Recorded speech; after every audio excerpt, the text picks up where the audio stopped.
doing. My mother was the moon priestess of our pack. When I was close to death, the moon mark she left in my body transported me back to the palace. I was the Alpha King's daughter, yet I chose to train under a human and became a vampire hunter. During a hunt, Alara and I were captured by Cain, the vampire king. Only Kaelin and Tobias came to save us. Out of respect for Valerius, you may take one girl. The other stays as my slave. Selene, I'm sorry.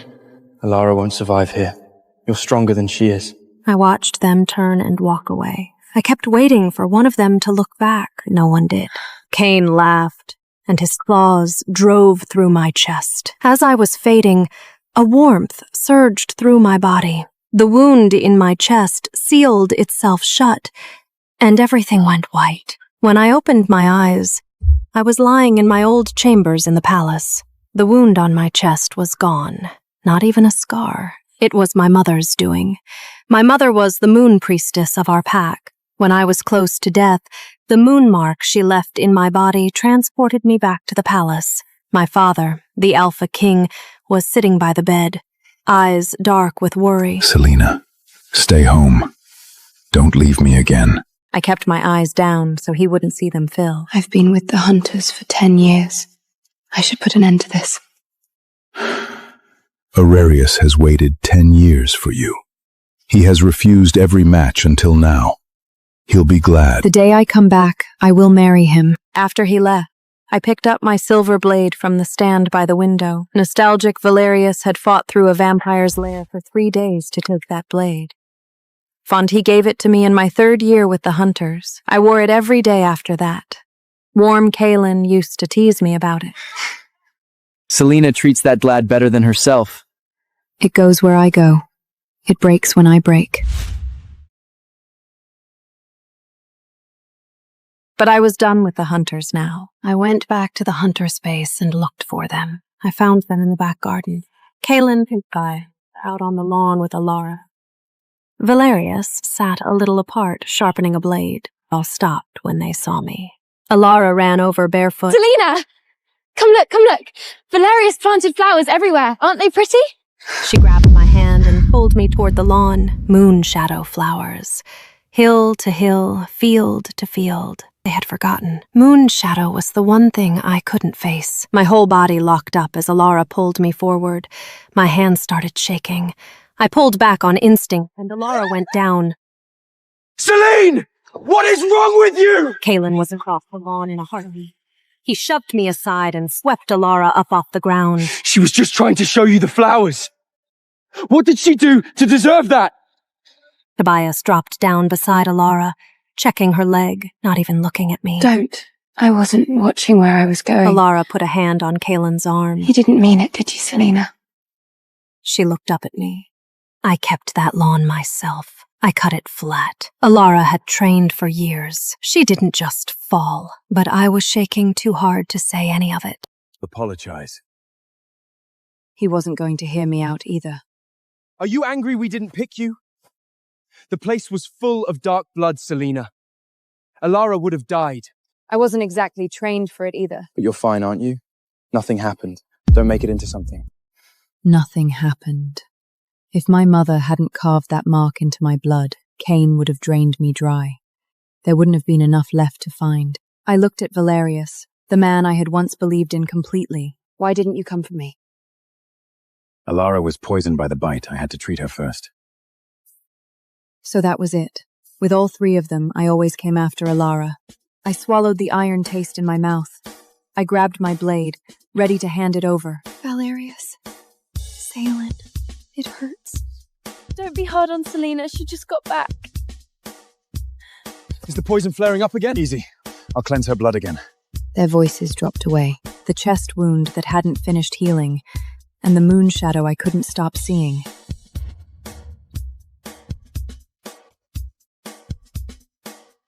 I hit the ground.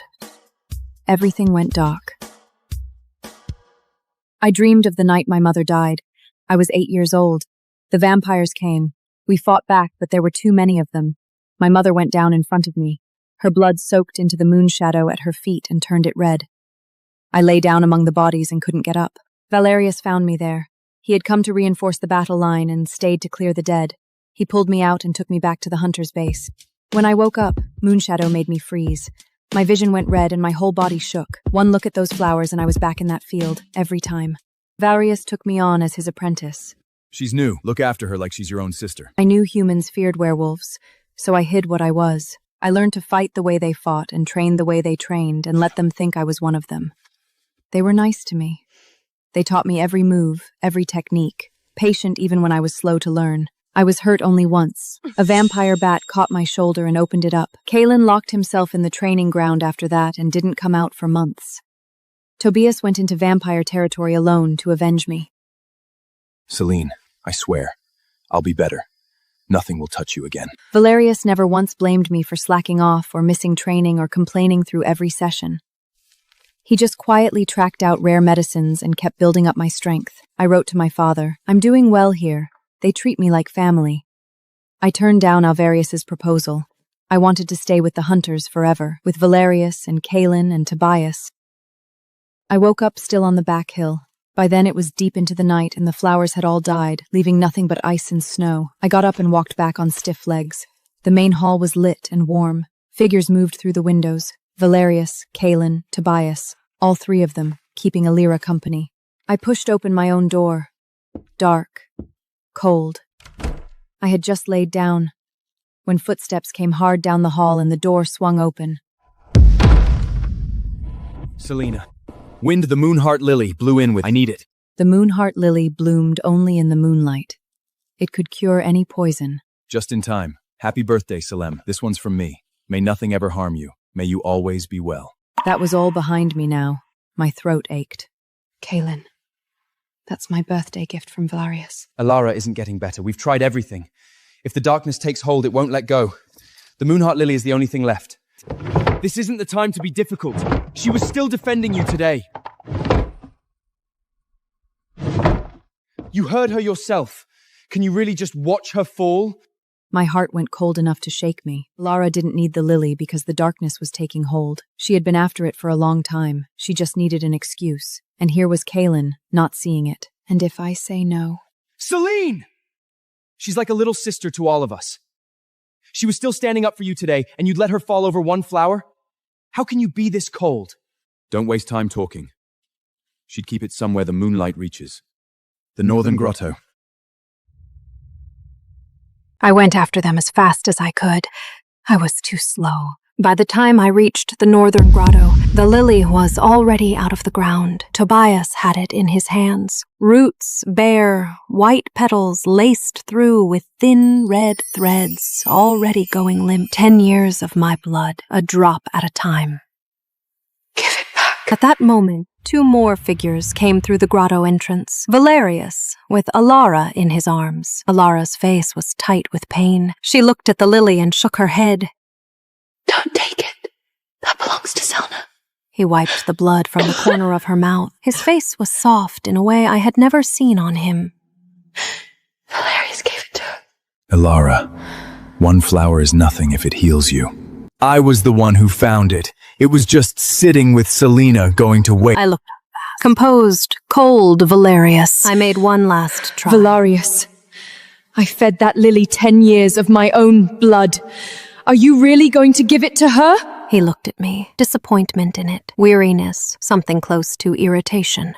When Alara's better, I'll find you a finer one. Selene, that's enough. The last thing holding me together let go. My fingers went slack. My palm, where I'd broken the skin with my own nails, dripped onto the stone floor. Valerius took the lily from Kalen's hands, knelt beside Alara, and pressed it to her lips. In an instant, it was gone, dissolved into her. A faint glow spread through her body. I'll take her back to rest.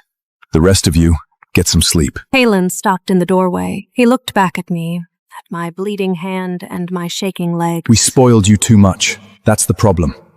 Stop performing, competing with Alara like this. It's beneath you. Tobias left without a word. There was no reason left to stay. They drank till their little bellies were round, then curled up in my lap and fell into a deep sleep. I sat there, gently stroking their scales, my mind spinning. What the hell am I supposed to do now? If I just told the king the truth, these snakes are our sons. He'd probably drag me out and behead me on the spot. Not everyone has my tolerance for the weird, and even if he somehow accepted it, he's the king of the KP kingdom. The court would never allow it. The people would never allow it. 2 snakes as the royal heirs? No chance in hell. I was deep in my own head, spiraling, when the guards outside announced, His Majesty has arrived. I gave birth 2 dragons. Then a week later, a royal carriage pulled up to my cottage. Silver-armored guards at my door told me they were his heirs. 10 months ago, I dragged a half-dead stranger out of a ditch. I nursed him. I married him. I got pregnant. Then he disappeared without a word. Look, everyone says don't take in strangers, but you didn't see this man. Jawline like a statue. Abs you could grate cheese on. So I took him home. His name was Tristan, covered in blood, total amnesia. I patched him up, fed him soup, changed his bandages. 3 months later, we were falling hard. 1 white dress, 2 silver candles, my mum crying in the corner. That was our wedding. Then I got pregnant. And the second I hit 3 months,